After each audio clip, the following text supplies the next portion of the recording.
Hello everyone. Today's stitch is going to be double up and down blanket stitch, which is a little bit of a mouthful, but it's a variation on blanket stitch. The double really means that you've got it going both ways, so there's a blanket stitch here in the rust and another one in the yellow there, so going into the prongs. And the up and down bit refers to the two-pronged approach here, where you put your needle in on one line and then the other to make it up and down. It's best if I show you on the wheel because that all sounds a bit too complicated. So let's have a look at the stitch in more detail. Well, you start off like a normal blanket stitch, so coming up on the bottom line here. I've drawn two lines, as you can see. And then take your needle to the top line and come up through the loop onto the bottom line. So with normal blanket stitch, you always come up on the bottom line and your needle is pointing towards you. So that's your first stitch. To make the double prong, go down into the bottom line and then up into the top line close to the other prong, and now bring that loop across to the top and pull your needle through, bringing the prong to the bottom, so it forms a sort of knot at the bottom. So then take another normal size stitch. I'm stitching left to right because I'm right-handed. If you're left-handed, you will stitch right to left. So make a normal blanket stitch. I'm doing these fairly large so that you can see, and then go down into the line where you've just ended up. Don't pull the thread through. Take your needle up to the top, then pass the thread over to the top through the loop and pull it down so that you get that second prong. So again,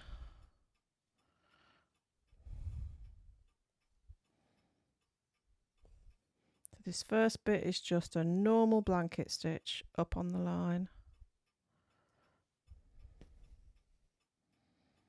and it's the next one that goes down on the line, up on the top line,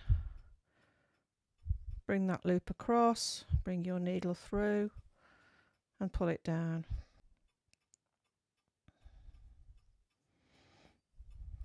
So down on the top line,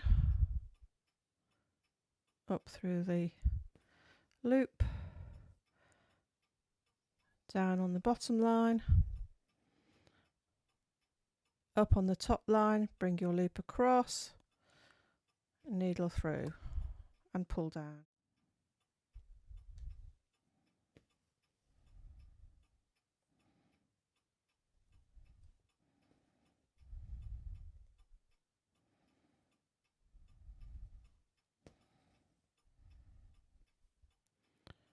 So I'm going to do one final one. I don't think my lines are quite straight, so I'll go a bit below the line.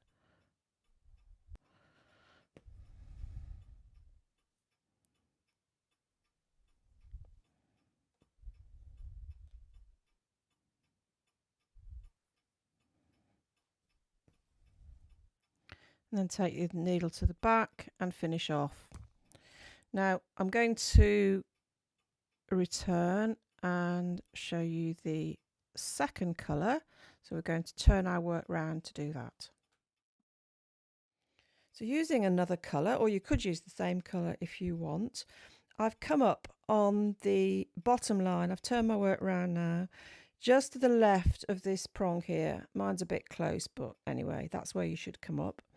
And then take your needle just under the first edge that you did. Not quite at the centre, but nearly. And then up through the loop. So a normal blanket stitch. And then you know what I'm going to do next. On the bottom line, and come up on the top line. So you want these 2 prongs now to lie in the centre. Take your thread across and pull down. So you want them to lie in the centre of the original prongs. So the first one goes just a bit left of centre.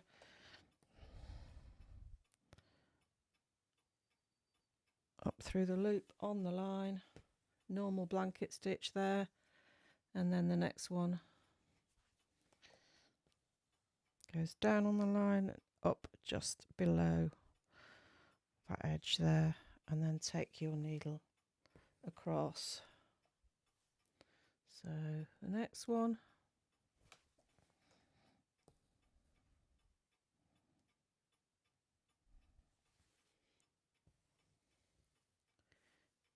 and then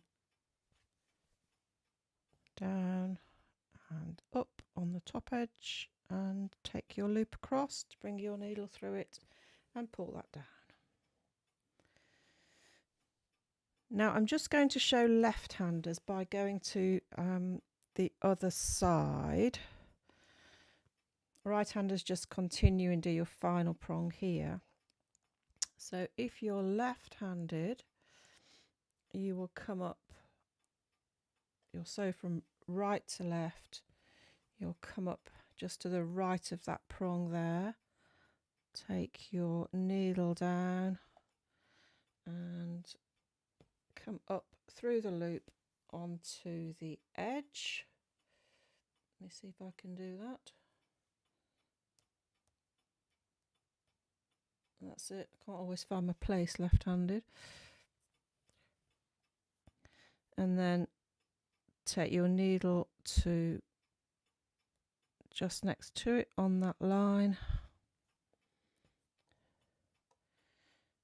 and at the top there, and then take that loop over and pull through.